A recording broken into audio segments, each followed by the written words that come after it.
మనం ఇప్పుడు డే 4 సిరీస్లో సోరకాయ అంటు పులుసు ఎలా చేసుకోవాలో చూద్దాము. వేడివేడి అన్నంలోకి సోరకాయ అంటు పులుసు చాలా బాగుంటుంది. ప్రాసెస్లోకి వెళ్ళిపోదాము. ఇక్కడ సోరకాయ పావు తీసుకున్నాను.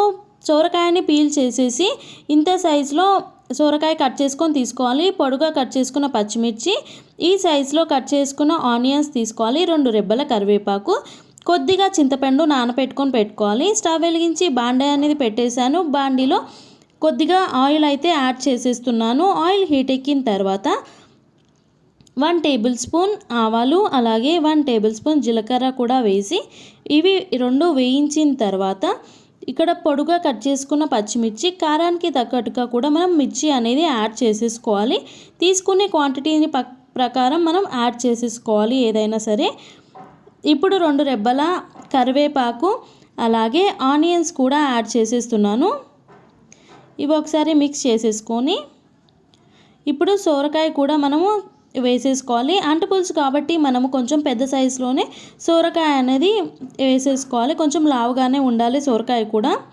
ఇలా వేసిన తర్వాత దీంట్లో 1/2 టేబుల్ స్పూన్ అల్లం వెల్లుల్లి పేస్ట్, అలాగే 1/2 టేబుల్ స్పూన్ పసుపు కూడా యాడ్ చేసేసుకోవాలి. ఈ మిశ్రమాన్ని ఒకసారి మిక్స్ చేసేసుకుందాము. ఇలా మిక్స్ చేసిన తర్వాత సమ్మర్ స్పెషల్గా కూడా చాలా బాగుంటుంది చేసుకుంటే. ఈజీ రెసిపీ, క్విక్ ఐటమ్ అండి.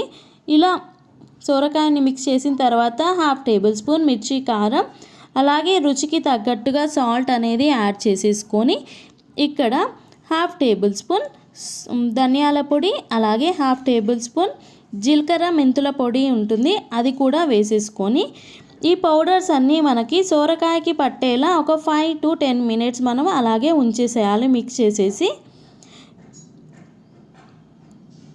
చూస్తున్నారు కదా, ఇలా మిక్స్ చేసిన తర్వాత మసాలా మంచిగా సోరకాయ పట్టిన తర్వాత అంతలోపు మనం చింతపండు సపరేట్గా ఇట్లా పిండుకొని వడకట్టి తీసుకోవాలి.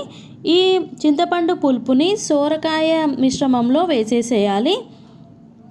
ఇప్పుడు సోరకాయ అనేది మనకి ఇప్పుడు చింతపండు పులుసు ఉంటుంది కదా, దాంట్లోనే ఆ పులుపుతోటే మనకి సోరకాయ మొత్తం ఉడికిపోవాలన్నమాట. ఉడికిందా లేదా అనేది కూడా మనం మధ్యలో ఒకసారి తీసి ఒక బౌల్లోకి సోరకాయ అనేది తీసుకొని ఇలా నేను చూపించే విధంగా ఉడికిందా లేదా అని చూసుకోవాలి. కొద్దిగా వేడిగా ఉంటుంది, చూసి చేసుకోవాలి.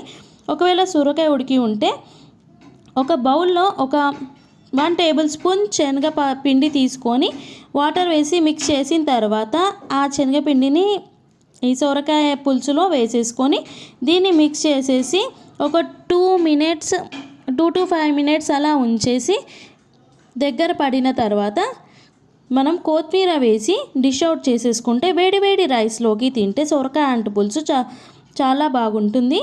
మీరు కూడా ఒకసారి ట్రై చేసి కామెంట్ బాక్స్లో చెప్పేసేయండి ఎలా ఉందో. మళ్ళీ ఒక కొత్త వంటకాలతో మీ ముందు ఉంటాను. అంతవరకు నేను మీ Roja. Thank you all. Take care. Bye. Aha cooking with Roja.